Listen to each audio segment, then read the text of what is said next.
En teoría de la conducta de 1985 se hablaba un poco de la inclusividad y de la jerarquía, ¿no?, que había entre las funciones psicológicas, ¿no? Entre que de repente había,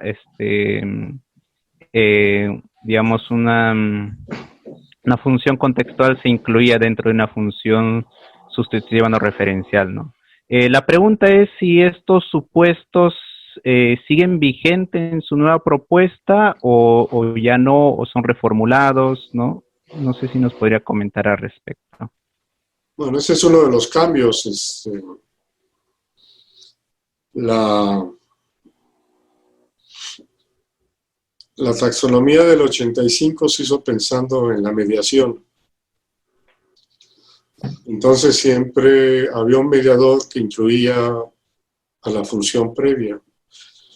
En la contextual, un estímulo mediaba conducta biológica, en la suplementaria una respuesta mediaba conducta contextual, en la selectora una relación estímulo-respuesta mediaba una relación de suplementación, en la sustitutiva no referencial una respuesta que era del referenciador mediaba una relación de tipo selectora, y en la no referencial una relación estímulo-respuesta puramente lingüístico mediaba dos sistemas referenciales. Entonces, por eso, con ese criterio, era obvio que se suponía que dentro de que había una complejidad creciente, pero en términos de que la función anterior estaba incluida en la función siguiente. Esa era la idea, por la mediación. En TP eso ya no ocurre, obviamente, porque la clasificación de los contactos no está dado por la mediación, por el criterio de mediación, sino por el criterio de desligamiento funcional. Y al establecer el criterio de desligamiento funcional,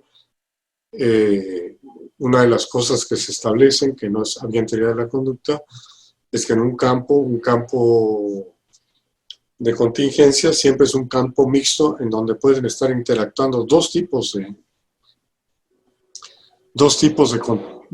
desligamiento funcional simultáneamente, que uno puede ser el dominante en un momento y luego puede pasar a otro, de tal manera que hay transiciones hasta que termine el campo.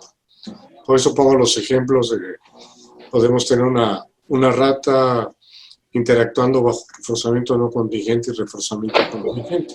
Ahí hay dos campos actuando al mismo tiempo de acoplamiento y de alteración, en donde se ven las transiciones dependiendo de los valores y de las características de cada uno de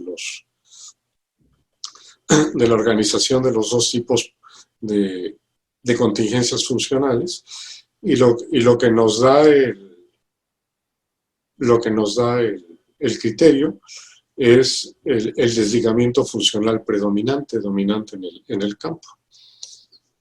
Si, por ejemplo, tú tienes un programa de razón variable 300 operando conjuntamente con un tiempo fijo de 30 segundos, pues es obvio que el que va a ser dominante es el tiempo fijo de 30 segundos. Entonces el sujeto va a tener un desligamiento por acoplamiento, no por alteración.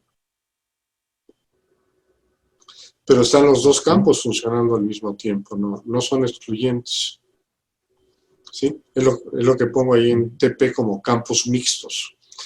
En la sustitución no referencial, que la cambiamos como extensión, ya el campo es extremadamente corto. En el momento en que el escucha o lector o observador actúa en correspondencia a la presentación lingüística de contingencias no presentes, en ese momento el campo termina, es un campo muy breve y se convierte en un campo de alteración o de acoplamiento de cualquier otra cosa. No tiene nada que ver con el otro, de tal manera que en términos de duración del campo es un campo extremadamente breve siempre. Es monoepisódico. Igual lo que era la sustitución no referencial, que aquí es la transformación es todo lo contrario. Este es un campo que puede tomar tiempos prolongados y discontinuos, de tal manera que la sincronía es una sincronía funcional, pero no una sincronía cronológica. Por eso pongo el ejemplo de Einstein, que tardó 9 años en encontrar la constante para la relatividad. Es un solo contacto de transformación, desde que empieza a plantearse el problema de la velocidad de la luz respecto a la relatividad del movimiento y el tiempo, hasta que resuelve y dice ¡pac! Y sale la teoría específica la teoría de la relatividad específica. Esos 9 años es un solo contacto. ¿Qué características tiene este contacto? Que es recursivo, a diferencia de los otros, es decir, que termina por un momento, pero luego vuelve a ser reiniciado donde terminó. Entonces tiene estaciones del trayecto que antes no estaban ni planteadas. Y en donde, claro, aquí no se trata de una traducción de respuestas lingüísticas, sino una reorganización o restablecimiento de contingencias diferentes en un dominio referencial práctico. Todo lo que se cambian son las relaciones que tienen los distintos patrones reactivos activos en un dominio referencial práctico, y eso es lo que cambia. Es decir, cambiamos la manera en cómo hablamos acerca de cómo hablamos. Claro, y ese es el contacto de transformación, o de cómo escribimos, o de cómo sea. Todos los cambios son muy grandes, obviamente, y el criterio de inclusividad se pierde. La complejidad no tiene que ver por el número de elementos, sí, sino por el tipo de relaciones de contingencia que se establecen.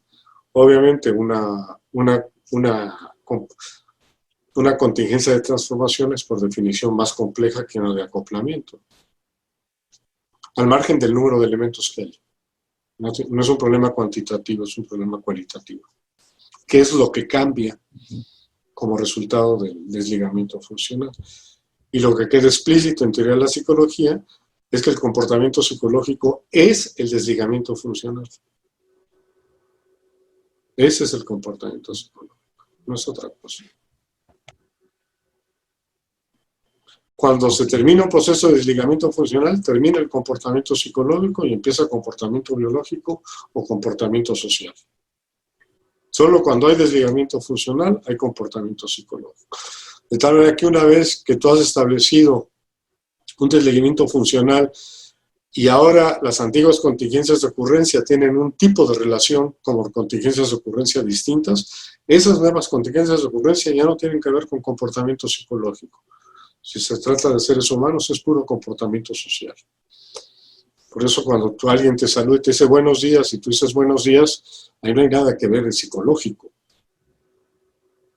Eso es puro comportamiento social. ¿Sí? ¿Ok? Ok. Sí. Justamente nuestras siguientes preguntas están más enfocadas en los contactos de transformación. ¿Sí? Entonces, bueno, le planteo la siguiente, ¿no? Un poco ya habló usted de eso, ¿no? En su libro usted describe tipos de contactos, ¿no? Desde la perspectiva de los contactos de transformación, como ajustes parciales, ¿no? En el proceso de desligamiento. Los describe rescatando los tipos de ajuste conceptual y categorial de un artículo suyo del 2007, ¿no? Y lo reformula, ¿no? Como aceptación, reconocimiento, por uso, elección, compatibilidad y construcción. Mi pregunta va en que si no es lineal, esos ajustes... No es lineal. Ya, claro. O sea, puedes tener reconocimiento, hacer un uso, y en el momento que hay el uso no funciona, vuelves a reconocimiento, ¿no? Por eso es recursivo el proceso. Claro. Sí, un poco mi pregunta era si esto podría servir como una noción para elaborar tareas experimentales. Para elaborarlas y sobre todo para reconocer el proceso, ¿no? Ah, ok. Para reconocer básicamente, claro, sí. Ah, ya, listo. Sí, Sí, porque justo por ahí va la duda, acuérdate ¿no? que Otro concepto que me llamó la atención espera un fue el ratito, de... Ah, los ya. contactos de transformación son estrictamente lingüísticos. Y muchos de esos contactos lingüísticos, cuando es un solo individuo, el coloquio es con él mismo, es un soliloquio. Entonces, a menos que tú lo hagas en manifiesto obligándolo a escribir, tú no tienes forma de darte cuenta del proceso. Es lo que Claro. llamarían los cognitivistas un proceso mental, pero no tiene nada de mental, es que es un proceso lingüístico y no necesitamos hablar en voz alta lo que hacemos. Eso es todo el problema. Cuando lo escribimos, por eso normalmente los contactos de transformación siempre se pueden visualizar en términos de objetos convencionales creados, es decir, de las nuevas relaciones como relaciones escritas de alguna manera o descritas gráficamente.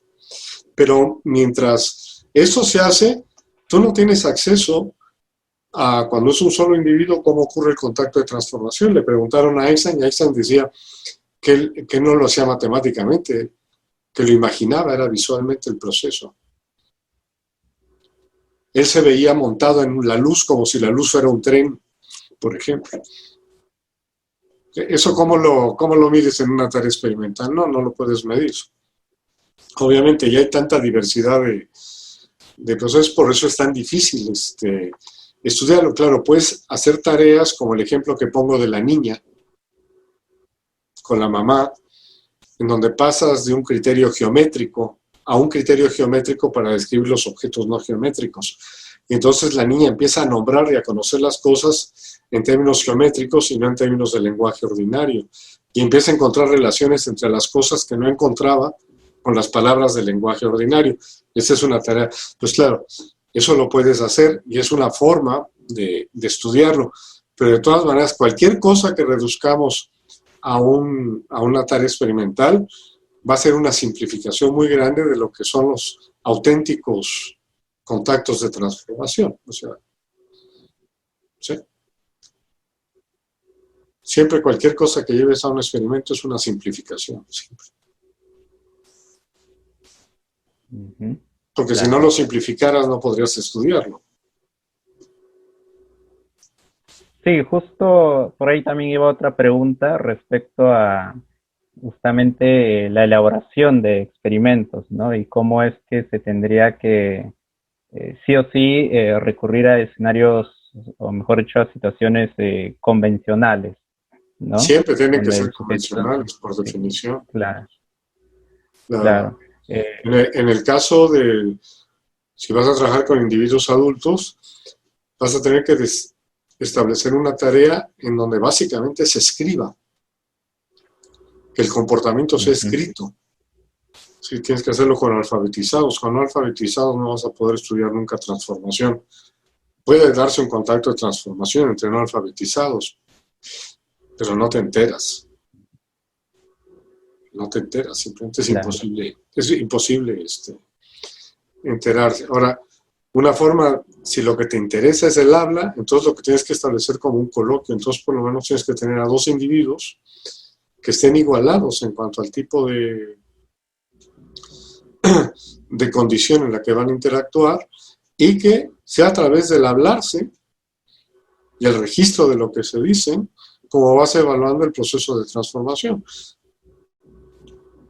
Entonces puedes usar fonación o escritura, pero obviamente tienes el escoger a dos personas que son equivalentes para estar en un coloquio es difícil.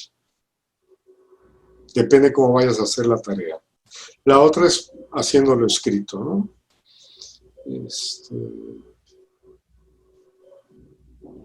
Pero bueno, entonces,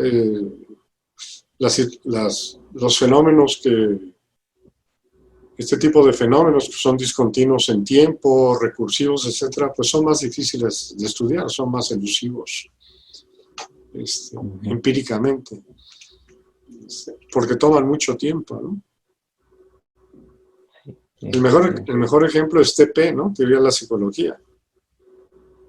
sea, si tú empiezas a trazar las cosas que pongo en TP, muchos de ellos, muchos de los conceptos que están ahí, empezaron 15 años a manifestarse. Son parte del proceso de transformación. Son etapas parciales. ¿Y por qué en 2018 salieron? En ese momento, vamos a decir que el proceso de convergencia de todas las cosas se dio y salió. Y se dio mientras se escribía. No estaba antes de escribirlo tampoco. Entonces, normalmente los contactos de transformación siempre se dan a través de la escritura, usualmente. A veces se pueden dar parcialmente a través de la discusión con alguien o de leyendo algo, pero lo que lees es escritura. Y después inmediatamente tú anotas, porque si no anotas ya se fue. Se fue el proceso. Es decir, siempre tienes que tratar con objetos convencionales, es decir, con lenguaje objetivado en la forma de escritura, diagramas, símbolos, lo que tú quieras.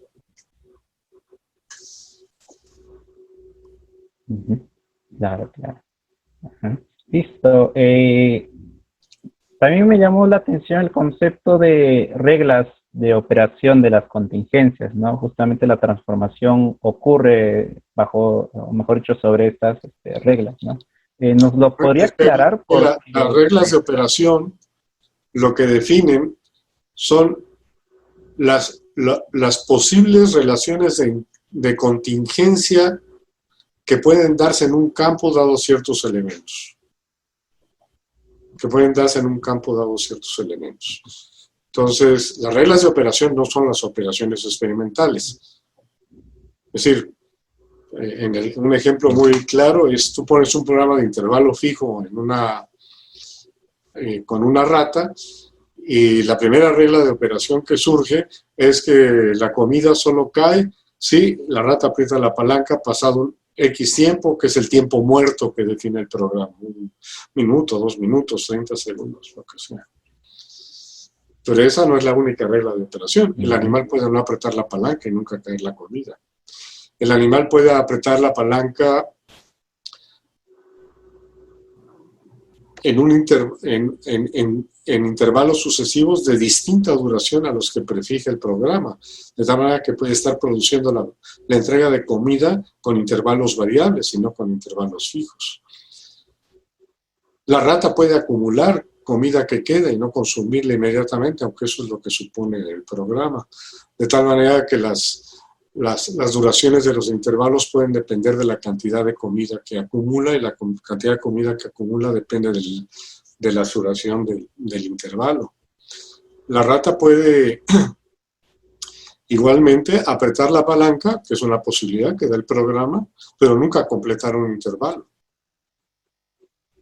O dar una gran cantidad de respuestas, que ella solo necesita uno, en patrones distintos para producir una proporción mínima de las comidas entregadas. Todas esas son reglas de operación del programa. O sea, la regla de operación es todo aquello que puede ocurrir dadas las contingencias que están prescritas.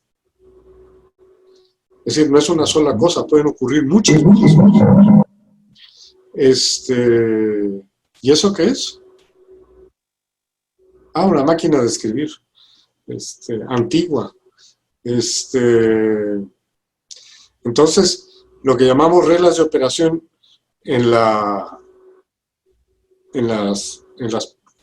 contratos de transformación son todas las posibles relaciones de dependencia que se dan dentro de un dominio referencial determinado. Lo que llamaría Wittgenstein un juego de lenguaje. En un juego de lenguaje puedes hacer y decir muchas cosas diferentes de distintas maneras. Esas son las reglas de operación. Hay cosas que no puedes hacer, pero hay cosas que sí puedes hacer. Entonces, lo que hace el individuo en un contacto de transformación es obviamente cambiar las reglas de operación de todos los elementos que están ahí. Es decir, cambia el sentido de la práctica referencial. Ok.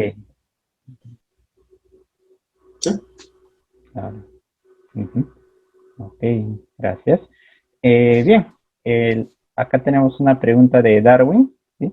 Es el concepto de dominio y subdominio es empleado en TP, haciendo referencia al conjunto de prácticas compartidas en la vida en comunidad que le da sentido convencional a las interacciones.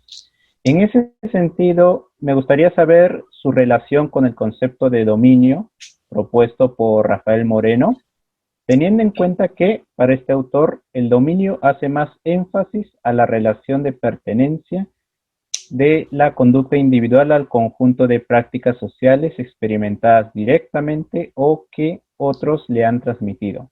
¿Qué relación tiene y qué otra literatura académica podría recomendarnos para profundizar en este aspecto?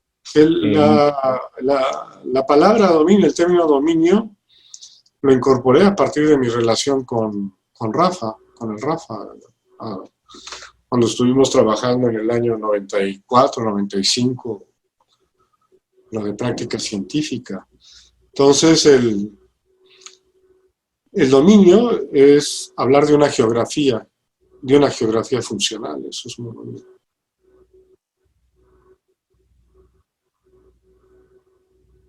Es una geografía funcional si Ujú. usáramos un término de Ryle, exactamente, o es un juego de lenguaje si usáramos a Wittgenstein. Obviamente, dentro de un dominio funcional, el concepto de dominio lo que pasa es que abarca también al conjunto de objetos, y relaciones entre objetos que se pueden dar en el dominio. Si yo hablo del dominio de la psicología, no hago referencia solo a la práctica del psicólogo, a la práctica posible, sino que hago también referencia sobre aquello, sobre lo que se puede practicar. Entonces, en el dominio psicológico no puedes trabajar con piedras, ni con microscopios, ni con cosas por el estilo, están totalmente excluidos. El concepto de dominio en ese sentido incluye además, obviamente, eh, lo que está dentro de la geografía. No solo tu práctica, porque tu práctica es funcional con respecto a aquello que está ahí, no con respecto a cualquier cosa, no es una práctica simplemente que puedes escribir en términos de actividad, sino de actividad respecto de algo, y obviamente el dominio incluye el algo también, el algo al que se refiere esa práctica. Y obviamente, como es el dominio es siempre, en el caso de la psicología, es un dominio respecto a la práctica individual. Pero si estamos hablando de seres humanos, esa práctica individual se da en un medio de contacto convencional. Por definición, ese dominio implica pertenencia, si no, no puede darse. Y si es en los animales, ese dominio implica un nicho ecológico.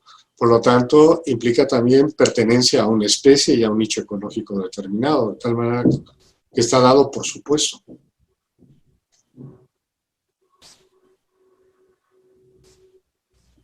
Ujú. Okay, Ahora, el término dominio pues es un término como cualquier otro, no hay que tratar de hacer demasiada teorización sobre los términos, porque si no acaba uno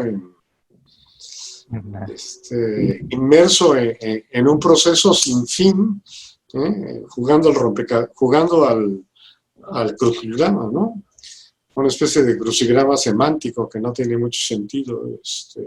El término es lo que el término dice, un dominio. ¿Qué era un dominio del señor feudal? Pues el lugar donde estaban sus siervos, que eran sus pertenencias, en el que podía hacer y deshacer, donde su práctica como señor feudal era esa. Ese es el dominio. ¿Qué es el dominio de un rey? Pues un reino. ¿Qué es el dominio de un imperio? Bueno, el dominio de Canadá era parte del dominio del imperio inglés. Bueno, es lo que el término dice, no hay que buscarlo mucho, es lo que, como se usa normalmente. Es como el término situación. Me acuerdo que Carlos Torres trató de hacer un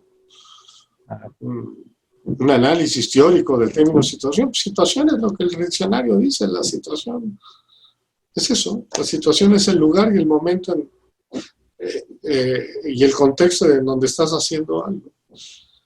Estar en una iglesia es estar en una situación, estar en una escuela es estar en otra situación, estar en un accidente es estar en otra situación. No, ¿dónde estás situado? Donde estás ubicado en tiempo, espacio y respecto a otras cosas, a lo que te rodea el entorno. Eso es una situación. Entonces, cuando hablamos de situación, hablamos de eso. No hay que tratar de darle una definición teórica al concepto de situación, porque es innecesario. Es complicarse la vida sin necesidad, aunque hay gente a la que le gusta complicarse la vida. Pero yo trato de no complicarme. Entonces, los términos hay que usarlos como son. Además, se entiende el sentido de la palabra. No hay diferente situación que circunstancia. Tú puedes estar en una situación bajo circunstancias distintas y tú puedes estar en la misma circunstancia en situaciones distintas. De tal manera que circunstancia y situación no es lo mismo. Circunstancia es lo que pasa. Situación es en dónde pasa. O sea, en dónde y cuándo pasa. Entonces, no son equivalentes y tienen criterios muy diferentes. La situacionalidad no tiene que ver con contingencia, la circunstancialidad sí tiene que ver con contingencia. Muchas gracias, doctor. No hay de qué, Darwin, que no te atormente ya La pregunta. el crucigrama mental que traes ahí siempre. Con una mala costumbre. Quítatela porque te desvías y pierdes mucho el tiempo. Y además te cansas. Hay que divertirse también de vez en cuando. ¿Eh? También es una diversión a veces, ¿no? Pues depende, pero bueno. Muchas gracias por la respuesta de todas maneras y ahí sabe que siempre estoy molestando un poco, ¿no? Sí, ya me la había adelantado Pedro. Excelente. Bueno, tengo una última pregunta de mi parte, ¿no? Bueno, ¿De quién? Sección, ¿no? No, de una última pregunta sobre de los contactos funcionales. Ajá. En TP señala, respecto a las medidas molares, que la direccionalidad es la dimensión fundamental en el análisis de los contactos funcionales y que otras medidas relacionadas típicamente con el análisis experimental de la conducta, como la persistencia y el logro, cobran un valor complementario. ¿Qué postura podría considerarse como afín a las críticas realizadas por la psicología de la Gestalt al asociacionismo experimental de inicios del siglo XX? ¿Qué lugar ocupa la psicología de la Gestalt en TP?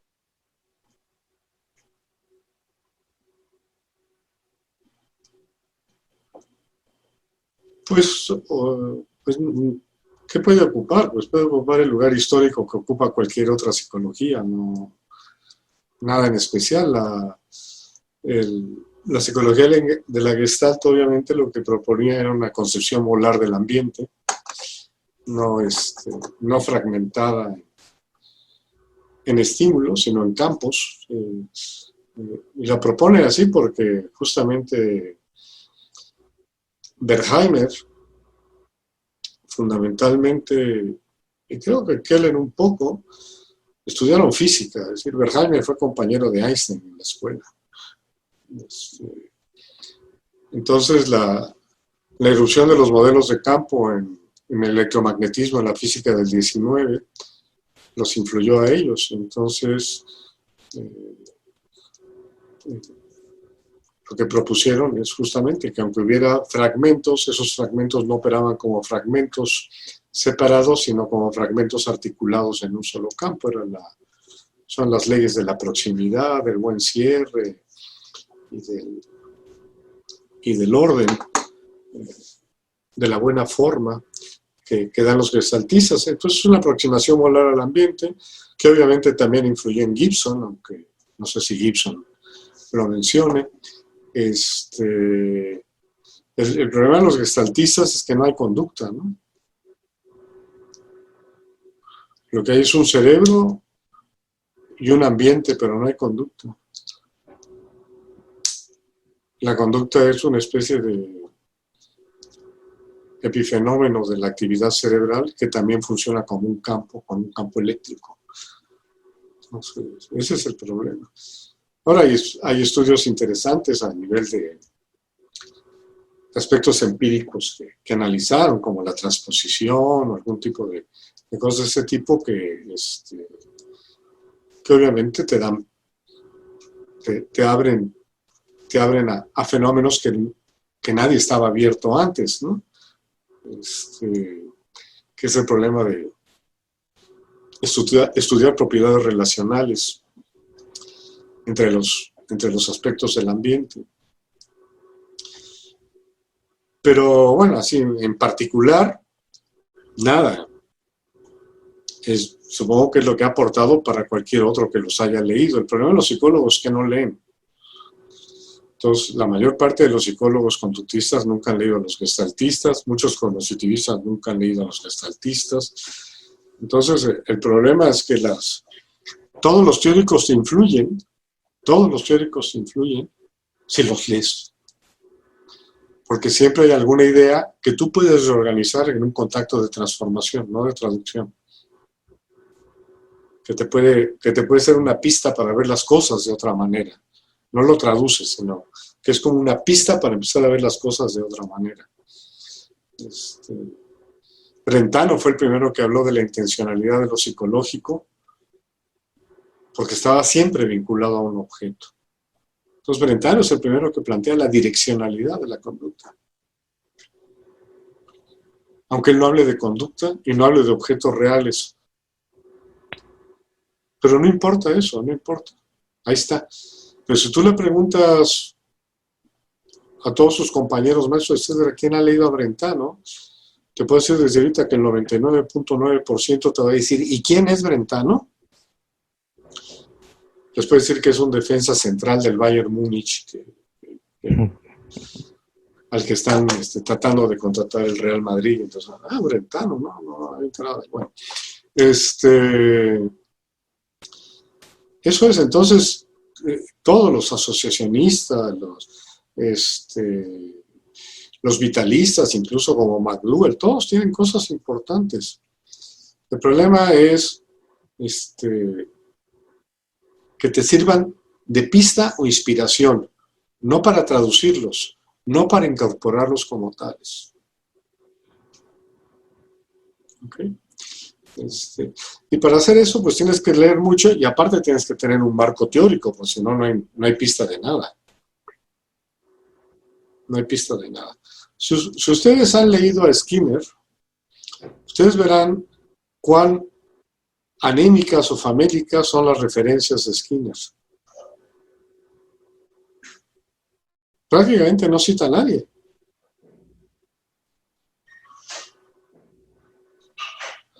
Es una teoría construida a partir de tu práctica experimental, de tu tecnología de laboratorio. Y cuando cita a alguien, lo cita muy de pasadita. Nunca profundiza mucho. Ese es el gran problema del análisis experimental de la conducta, que los seguidores de Skinner son muy parecidos a Skinner, no citan a nadie. Citan a Skinner y se citan ellos. Entonces eso se vuelve un sistema cerrado, autocontenido, y la ciencia no es eso, la ciencia es un sistema abierto. Es acumulativo no porque lo que dijeron los otros se quede ahí y lo vas incorporando, no. Es acumulativo porque lo que dijeron te sirve de pista. De hecho, la teoría de Newton, si la ves desde una perspectiva, no es correcta, está totalmente superada. Pero te da pistas para ver las cosas de otra manera. El éter no existe, ¿no? Ahora le llaman ondas gravitatorias, cosas de ese tipo. Lo van cambiando. Los físicos van edulcorando los términos y cambiándolos de acuerdo con la teoría. Pero el concepto, por ejemplo, de relatividad de Einstein tiene su base en la forma en cómo cambió Galileo el concepto de movimiento absoluto a movimiento alrededor de la Tierra. De hecho, la primera teoría de la relatividad es de Galileo, aunque nadie la menciona. Y obviamente Einstein pensó en Galileo, y Einstein se inspiró en Galileo, pero tú no puedes traducir a Galileo. Es decir, de los escritos de Galileo no sacas la teoría de la relatividad. Entonces, en ciencia siempre hay que saber, hay que conocer la historia de la ciencia. Es como la familia.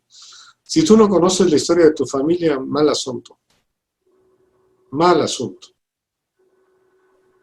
Ahora los jóvenes no conocen la historia de las familias, pero deberían conocerlas porque son la historia de su familia. Si no conocen la historia de su familia, ustedes no saben lo que son. E igual en todas las disciplinas. No porque la historia actúe mecánicamente, no, porque tú eres un paso en el transcurso de esa historia, y si no lo entiendes, no entiendes por qué eres lo que eres. No estás causado, ni estás determinado cada momento por eso, pero eres lo que eres por eso, y eso es muy importante. Y todas las teorías tienen que ver con eso. Entonces, si ustedes ven TP, pues tomo de la teoría de la Gestalt, tomo de la teoría del condicionamiento, se puede tomar de las teorías de tipo funcionalista, que están basadas en el asociacionismo, la mayor parte de ellas. Puedes incluso tomar algo de las teorías piagetanas, de los lógicos formales, porque tienen apuntes interesantes. Puedes tomar incluso de la teoría de la información. Yo le entré de joven a la teoría de la información también, cuando empezaba. ¿Por qué? Porque iba a estudiar con Berlin y me interesaba. Y obviamente Berlin se interesó en gran parte por eso, por el concepto de incertidumbre y cómo eso podía servir a los conceptos de curiosidad, de exploración y todo eso. Pero la forma que tienen todo eso ahora es totalmente distinta. Es decir, lo que te va dando es pistas de cómo pensar acerca de las cosas, pero no las introduces como parte de tu sistema, obviamente. Tú puedes ver cómo un panadero hace el pan, y eso te puede servir para tú preparar una carne.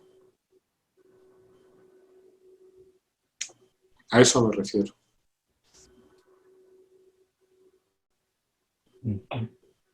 Interesante. Tú puedes ver cómo un policía piensa acerca de un problema, y eso te puede servir a ti para pensar acerca de un problema que no es un problema policial. Ese es el papel de conocer las teorías previas, ¿no? Y no las teorías como tales, sino el tipo de práctica que involucraban esas teorías.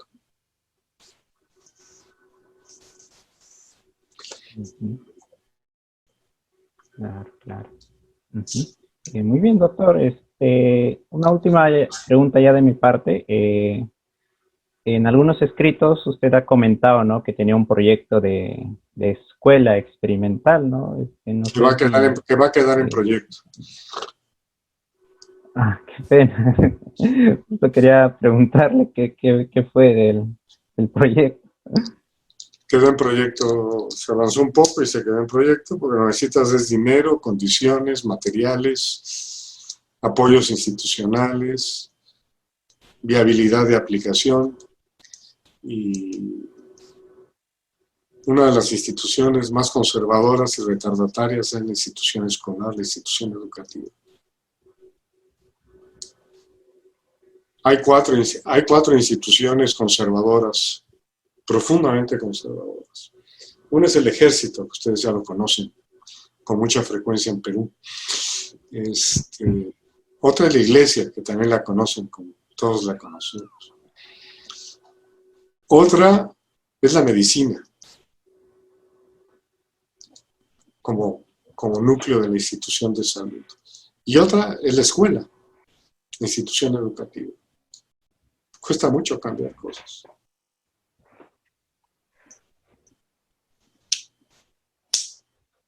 Son instituciones muy rígidas, cerradas. Y la ciencia, como comparte algo de religión y algo de educación, a veces es muy parecida, tiene esas características, ¿no? La ciencia no es tan permeable como institución a lo que se dice que es, ¿no? A veces no se reconocen los cambios que hay, no se reconocen los errores. Por ejemplo, la teoría de la relatividad para la física fue desarrollada por un matemático, Minkowski, a finales del siglo XIX, antes de que Einstein planteara los primeros escritos sobre relatividad. Y hasta el año 58 se reconoció que Minkowski había sido el primero. Ya estaba muerto hacía mucho tiempo. Y no porque no lo conocieran, ¿eh? Lo citaban, pero decían que no, que estaba muy complicado eso, que eso no se entendía bien, no sé. Entonces, Cantor es otro ejemplo, ¿no? Cantor es otro ejemplo. Hay otros casos en donde a veces la ciencia reacciona con modas y por intereses particulares del momento en la sociedad, sin que en realidad eso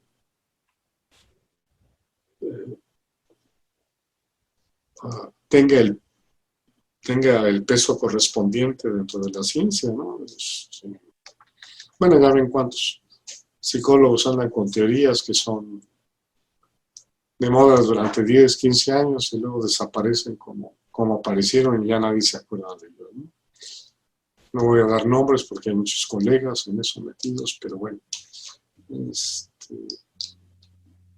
Hay otros que se les da un valor que no lo tienen. El caso de la teoría de Darwin. La teoría darwinista no tiene el valor que tiene. Que tiene mérito porque marcó cosas, que hizo observaciones. Sí, pero la teoría es incorrecta y está hecha religión.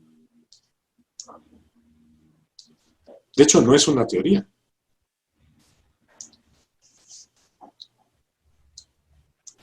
Porque ninguna teoría se puede basar sobre dos cosas, variación y selección, ¿no? Por reproducción.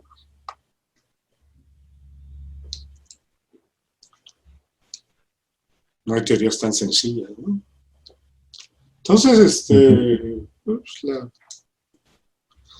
proyecto de escuela, pues imagínate lo que implica.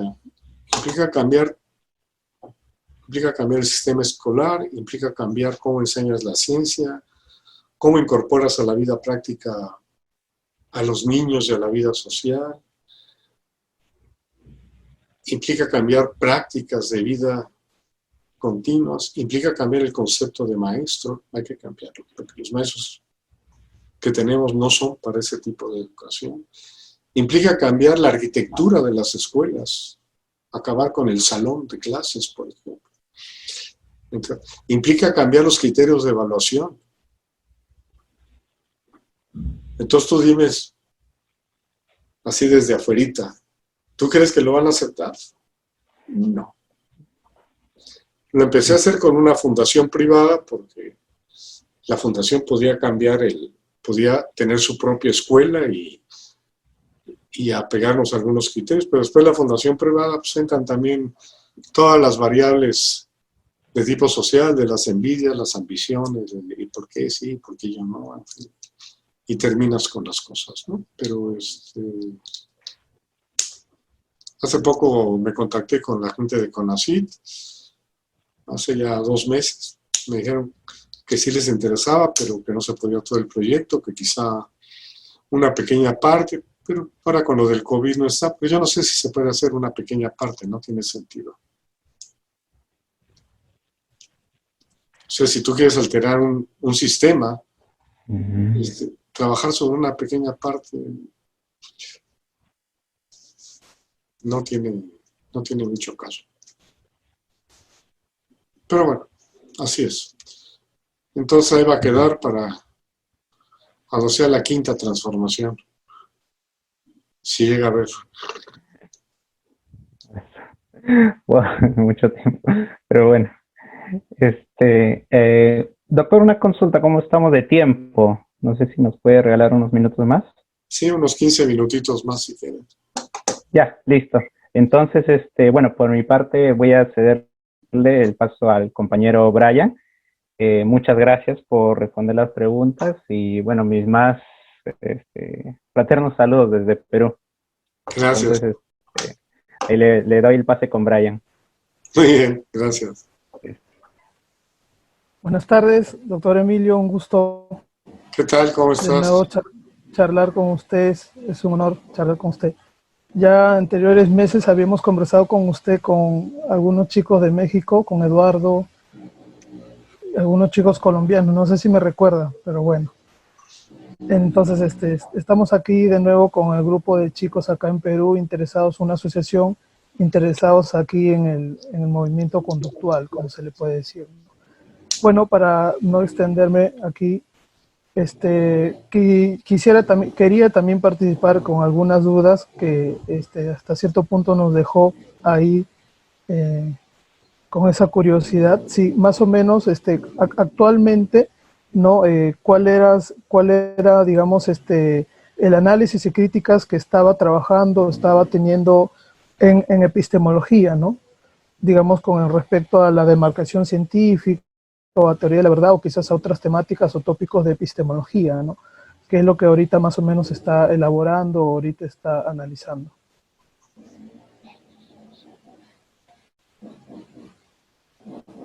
Estás más enterado que yo de lo que hago.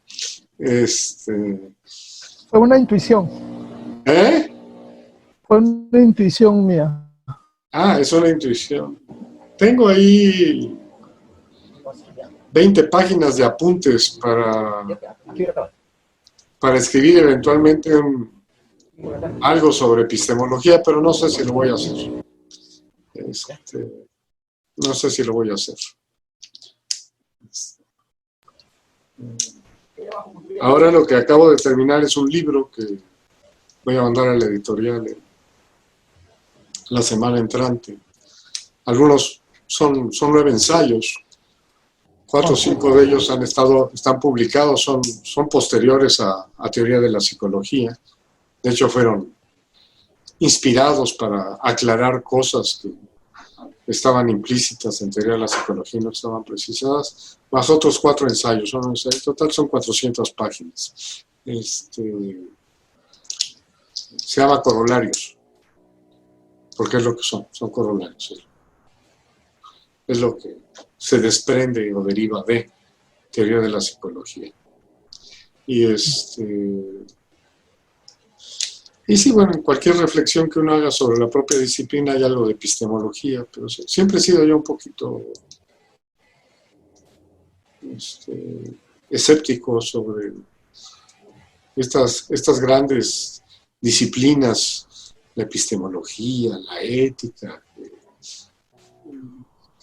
que hablan de universales que en realidad no son universales, ¿no? Y que muchas de las veces van descontextualizando por el nivel de abstracción que hacen los problemas reales de los cuales se podría discutir cosas, ¿no?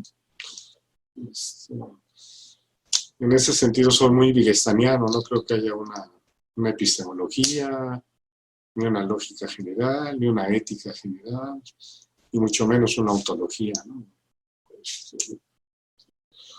Se pueden hacer reflexiones epistemológicas, pero sobre problemas particulares, nunca generales, ¿no? Porque en el fondo todo tiene que ver con la práctica humana y con la práctica del lenguaje, y con la práctica del lenguaje en una época histórica social determinada.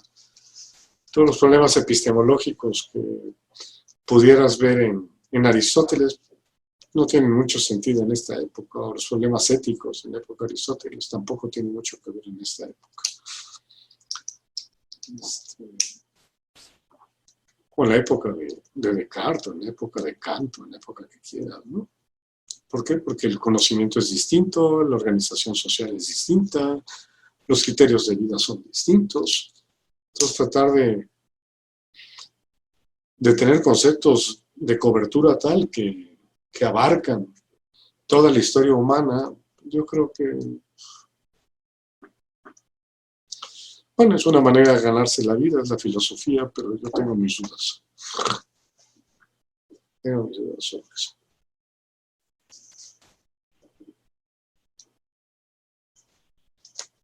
¿Ya? Pero para poner la corriente, pues. ¿Qué? ¿Qué pasó? Ya acabé. Aló, aló. Sí, habló. Ah, hola, disculpe. Doctor Emilio, como última pregunta, más o menos estábamos viendo se ha hablado anteriormente, todas estas limitaciones y que iban ligadas con respecto a la ética sobre el estudio del comportamiento humano. ¿Qué opinas sobre el tema de los contextos virtuales para sopesar estas limitaciones? ¿U otras formas capaz para saltar estas limitaciones que hay, ¿no? o que siempre van a existir?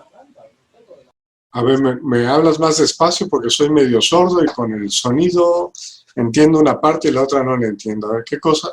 ¿Hablabas de objetos virtuales?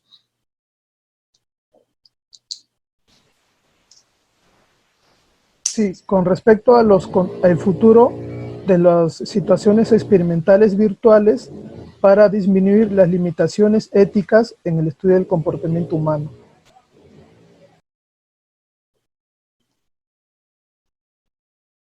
Bueno, el problema básico no es un problema ético, es un problema práctico de la investigación presencial versus la investigación en línea.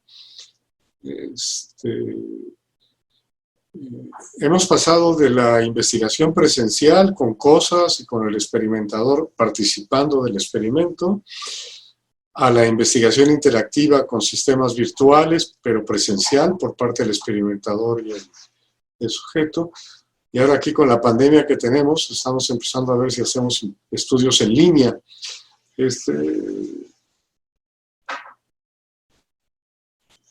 Yo creo que mientras más te vas yendo hacia lo virtual, más vas perdiendo la riqueza del fenómeno que quieres estudiar. Entonces hay siempre ese balance entre lo que llaman control experimental. A mí eso del control es otra palabrita que no me gusta, pero bueno. Lo que llamarías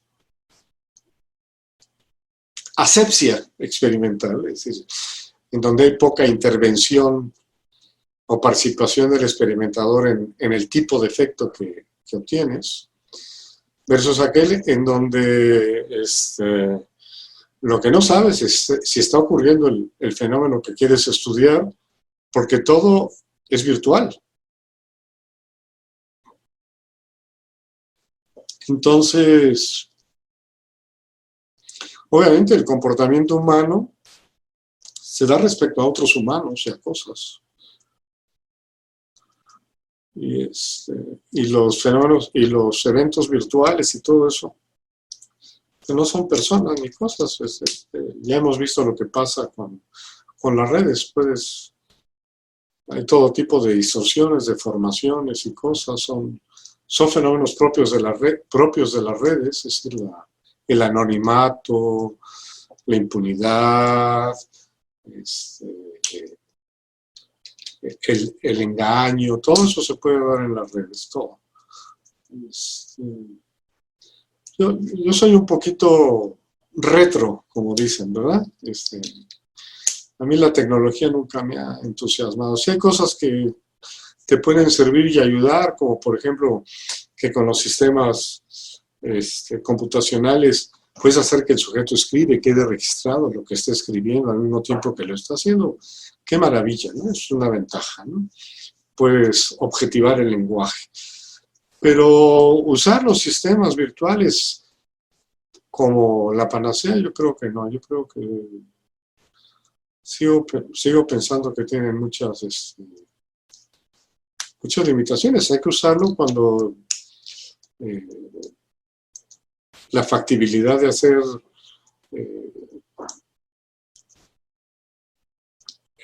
evaluaciones en vivo, presenciales, son muy pocas. Pero bueno, pero el problema ético no lo eliminas con la virtualidad. O sea, la ética se mete donde sea. Lo que llamas problemas éticos es lo que tú sugieres, la idea con que lo haces, cómo lo interpretas, lo que le impones al participante, cómo lo seleccionas, para qué lo haces, en fin, todo eso está igual. No, eso no cambia, eso no tiene nada que ver con el aparato que usas.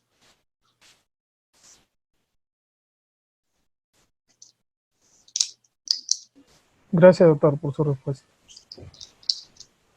Ya saben que soy un escéptico, así que siempre van a quedar deprimidos después de mi respuesta, no se preocupen. No, nada. ¿Alguien más?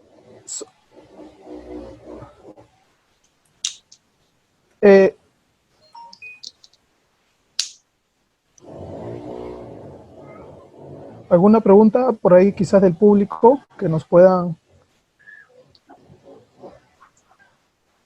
¿La Flor no tiene preguntas?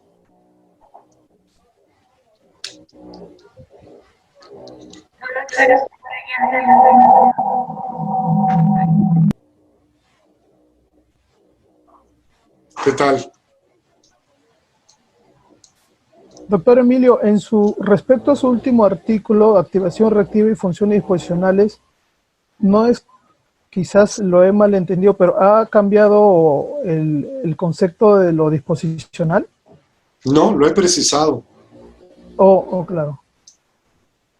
Lo he precisado Claro, porque los factores disposicionales son correspondencias entre el individuo y el ambiente. No puede haber funciones disposicionales en el individuo y funciones disposicionales en el ambiente. Eso va en contra del concepto de campo y de interdependencia. La disposicionalidad es interdependiente también.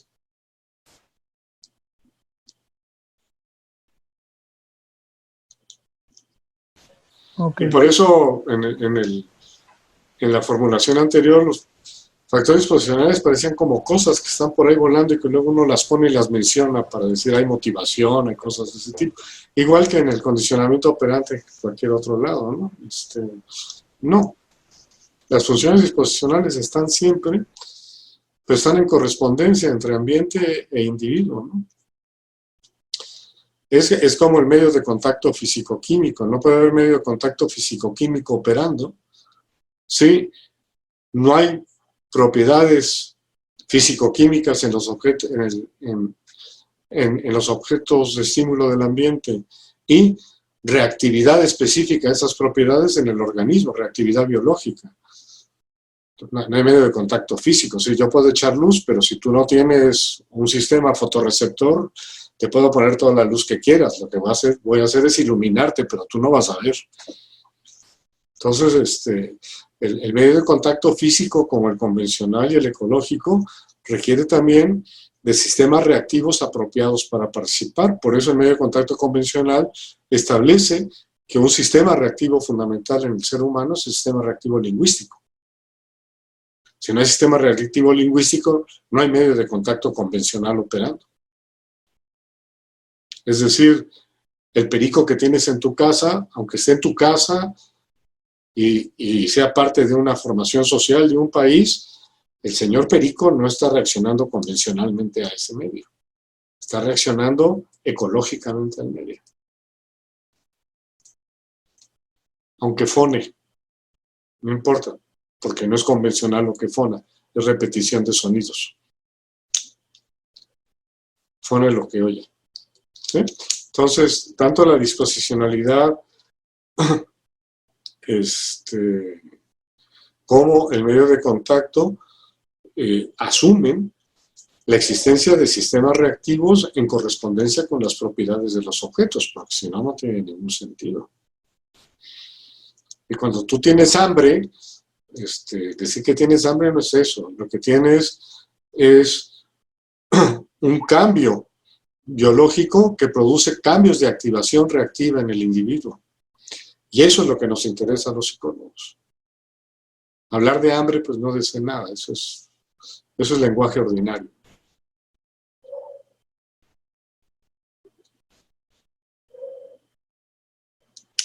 Entonces, cuando tú dices, privé a la rata 23 horas de comida y perdió el 80% de su peso, eso a mí no me dice nada psicológicamente.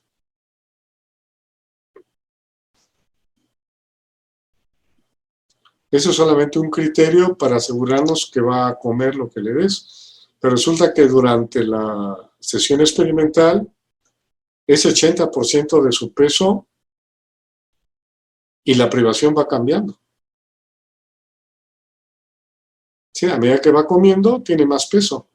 Y sin embargo, eso no parece afectar la ejecución en el programa.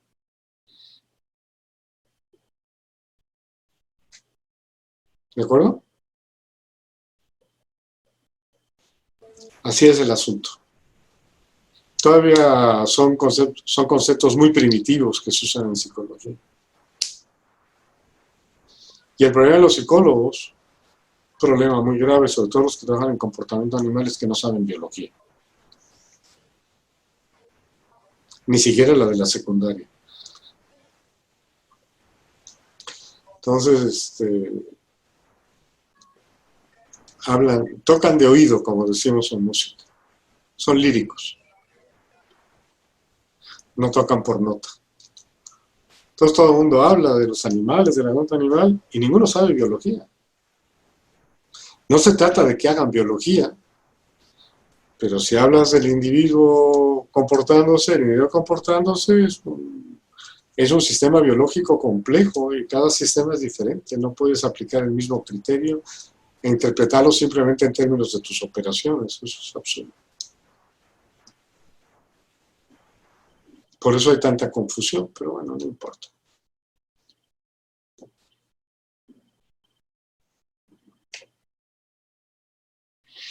Bueno, pues si no hay más preguntas, nos despedimos. Bueno, muchas gracias, doctor Emil. Que estén muy bien. Muchas Nos vemos la semana que entra, Darwin. Sí, ahí nos vemos el martes. Hasta luego. Igual, un saludo y esperemos que también esto no sea la última vez con respecto a los chicos aquí de Perú, que siempre tenemos ahí un poco de miedo, de inquietud, y pues a veces nos aventuramos a hacer unas preguntitas, ¿no? Entonces, muchas gracias por la tolerancia también, porque seguramente cuando vino a Perú también notó la diferencia que en Perú, pues, estas cosas no se hablan casi nunca, ¿no? Digamos, entonces es bueno, muy amable, doctor. Cuídense mucho. Gracias, doctor. Un placer. Lo único universal es la pandemia, eso sí. A ver. La pandemia y el capitalismo, eso son lo único universal que hay. Ándale, que estén bien. Hasta luego. Hasta luego, doctor. Hasta luego, doctor.